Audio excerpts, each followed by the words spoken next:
President Abdel Fattah El-Sisi delivers his first ever speech to Parliament. The country's last democratically elected lower house, which was dominated by Muslim Brotherhood MPs, was dissolved in 2012.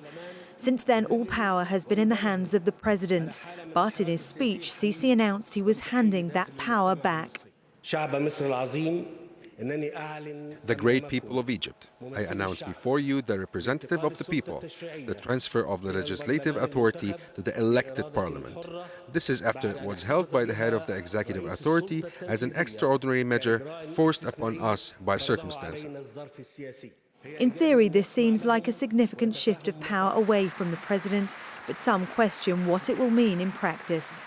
It's just keeping for the sake of keeping formalities. The impact is that we are going to stay with one dominant power, which is the executive. Nothing is going to be changed. Sisi says he wants to transform Egypt into a modern democratic state, but to many, life seems to be getting worse, not better. On Friday, thousands of doctors in Cairo protested against police brutality after two of their colleagues were reportedly beaten up by the police.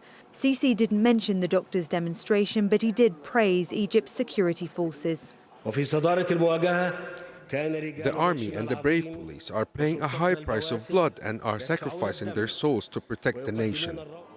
Sisi's attempts to improve Egypt's image abroad have also been damaged recently by the death of an Italian student who was tortured and killed in Cairo.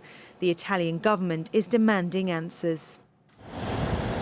When Sisi became president, he promised nationwide security and economic stability. But violence has surged in the Sinai Peninsula.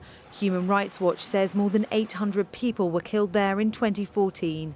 And the World Bank says Egypt's economy is not growing quickly enough to absorb the country's rapidly growing population and workforce. During his speech, Sisi was optimistic about Egypt's future, but many Egyptians are not. Victoria Gatenby, Al Jazeera.